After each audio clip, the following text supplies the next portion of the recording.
கிறிஸ்துவுக்குள் பிரியமானவர்களே, கிறிஸ்துவுக்குள் நண்பர்களே, சகோதரரே, சகோதரிகளே, நம்ம இன்னிலிருந்து ஒவ்வொரு நாளும் வேத வசனத்தை ஆரம்பிக்கிறதுக்கு முன்னாடி ஒரு சிறிய ஜெபம் பண்ணிட்டு ஸ்டார்ட் பண்ணலாம் அப்படிங்கிற ஒன்று ஆண்டவர் என் இருதயத்தில் கொடுத்தாரு. ஆண்டவரே, இந்த நாளை காண செய்ததற்காக மிக்க நன்றி.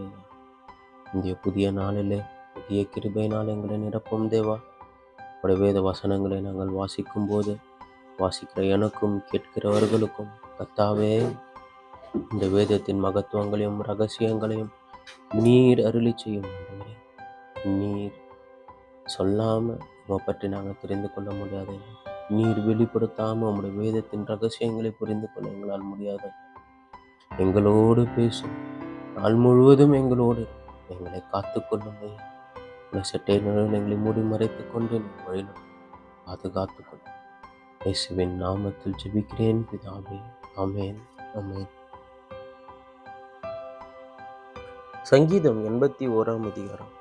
கித்தித் என்னும் வாத்தியத்தில் வாசிக்கும்படி ராகத்தலைவனுக்கு ஒப்புவிக்கப்பட்ட ஆசாபின் சங்கீதம். தம்முடைய பலனாகிய தேவனை கம்பீரமாய் பாடி யாக்கோபின் தேவனை குறித்து ஆர்ப்பரியுங்கள். தம்புரு வாசித்து வினையும் இனிய ஓசையான சுரமண்டலத்தையும் எடுத்து சங்கீதம் பாடுங்கள். மாத பிறப்பிலும் நியமித்த காலத்திலும் நம்முடைய பண்டிகை நாட்களிலும் எக்காலமும் இது இஸ்ரவேலுக்கு பிரமாணமும் யாக்கோபின் தேவன் விதித்த நியாயமுமாயிருக்கிறது. நாம் அறியாத பாஷையை கேட்டு எகிப்து தேசத்தை விட்டு புறப்படுகிற விதோ யோசேப்பிலே சாட்சியாக ஏற்படுத்தினான். அவன் தோலை சுமைக்கு விலக்கினேன், அவன் கைகள் கூடைக்கு நீங்களாக்கப்பட்டது. நெருக்கத்தில் நீ கூப்பிட்டாய், நான் உன்னை தப்புவித்தேன். இடி முழக்கம் உண்டாகும் மறைவிடத்தில் இருந்து உனக்கு பிறவார்கள். மெரிபாவின் தண்ணீர்களிடத்தில் உன்னை சோதித்து அறிந்தேன். என் ஜனமே கேள், உனக்கு சாட்சியிட்டு சொல்லுவேன். இஸ்ரவேலே, நீ எனக்கு செவி கொடுத்தால் நலமாயிருக்கும். உனக்குள் வேறு தேவன் உண்டாயிருக்க வேண்டும். அந்நிய தேவனை நமஸ்கரிக்கவும் வேண்டும்.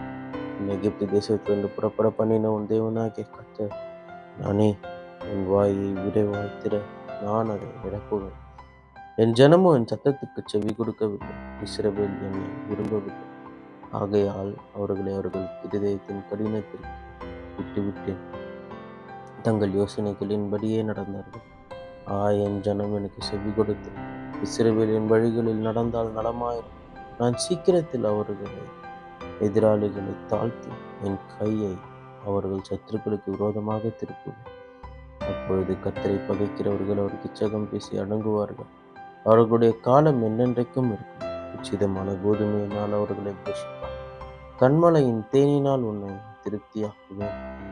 சங்கீதம் 82 அதிகாரம். ஆசாபின் சங்கீதம்.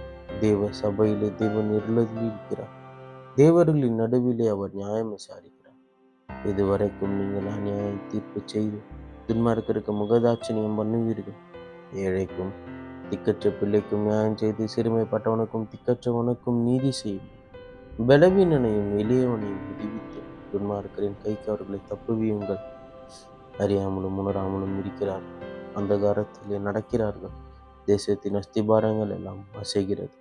நீங்கள் தேவர்கள் என்றும் நீங்கள் எல்லாரும் உன்னதமானவரின் மக்கள் என்றும் நான் சொல்லியிருந்தேன்.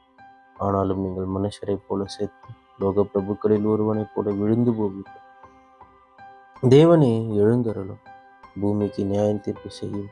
நிறைய சகல ஜாதிகளையும் சுதந்திரமாக கொண்டிருப்பவர். நீதிமொழிகள் 11 அதிகாரம். கள்ளத்தராசு கர்த்தருக்கு அருவருப்பானது. சுமுத்திரையான நிறை கொள்ளும் ஒரு பிரியம். அகந்தை வந்தால் லட்சையும் வரும். தாழ்ந்த சிந்தை உள்ளவர்களிடத்தில் ஞானம். செம்மையானவர்களுடைய உத்தமம் அவர்களை நடக்கும். ரோகிகளின் மாறுபாடு அவர்களை பாழாக்கும். கோபாக்கினை நாளில் ஐஸ்வர்யம் உதவாது. நீதியோ மரணத்துக்கு தப்புவி. உத்தமனுடைய நீதி அவன் வழியை செம்மைப்படுத்தும். துன்மார்க்கனோ தன் துன்மார்க்கத்தினால் விழுவான். செம்மையானவர்களுடைய நீதி அவர்களை தப்புவிக்கும். துரோகிகளோ தங்கள் தீவினையில் பிடிபடுவார்கள். துன்மார்க்கன் மறிக்கும் போது அவன் நம்பிக்கை அழியும். அக்கிரமக்காரரின் அபேட்சை கெட்டுப்போம். நீதிமான் இக்கட்டினின்று விடுவிக்கப்படுவான். அவன் இருந்த இடத்திலே துன்மார்க்கன் வருவான். மாயக்காரன் தனக்கு அடுத்தவனை வாயினால் கெடுக்கிறான். நீதிமானோ அறிவினால் தப்புகிறான். நீதிமான்கள் நன்றாயிருந்தால் பட்டணம் கலிகூரும். துன்மார்க்கர் எழுந்தார் கம்பீரம். செம்மையானவர்களுடைய ஆசீர்வாதத்தினால் பட்டணம் நிலை பெற்றோம். துன்மார்க்குடைய வாயினால் அது இடிந்துவிடும். மதிகெட்டவன் பிறனை அவமதிக்கிறான். புத்திமானோ தன் வாயை அடக்கி கொண்டிருக்கிறான்.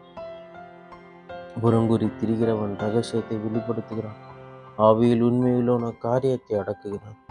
ஆலோசனை இல்லாத இடத்தில் ஜனங்கள் விழுந்து போவார். அநேக ஆலோசனைக்காரர் உண்டானார், சுகமுண்டாகும். அந்நியனுக்காக பிணைப்படுகிறவன் வெகு பாடுபடுவான். பிணைப்படுவதை வெறுப்பவன் சுகமாயிருப்பான். நல்லொழுக்கமுள்ள ஸ்திரீ மானத்தை காப்பாள். பராக்கிரமசாலிகள் ஐஸ்வர்யத்தை காப்பார்கள். தயையுள்ள மனுஷன் தன் ஆத்மாவுக்கு நன்மை செய்து கொள்ளுகிறான். கடூரனோ தன் உடலை அழக்கழிக்கிறான். துன்மார்க்கன் விருதா வேலையை செய்கிறான். நீதியை விதைக்கிறவனும் மெய்ப்பலனை பெறுவான்.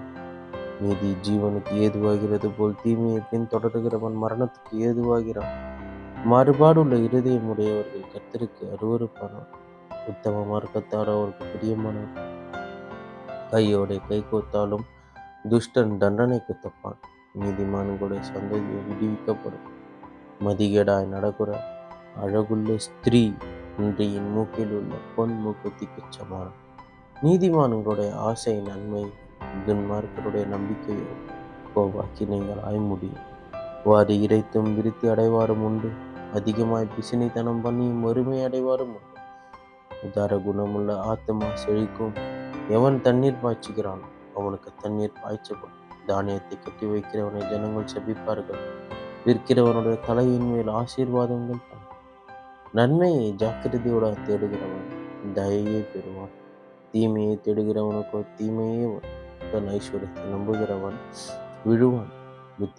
நீதிமான்களோ துளிரை போல தலைப்பாழ்கள். தன் வீட்டை கலைக்கிறவன் காற்றை சுதந்தரிப்பான். மூடன் ஞானமுள்ளவனுக்கு அடிமையான். நீதிமானுடைய பலன் ஜீவ விருட்சம். ஆத்துமாக்களை ஆதாயப்படுத்திக் கொள்ளுகிறவன் ஞானமுள்ளவன். இதோ நீதிமானுக்கு பூமியில் சரி கட்டப்படுமே, துன்மார்க்கனுக்கும் பாவிக்கும் எத்தனை அதிகம் என்பதே. ஆமேன்.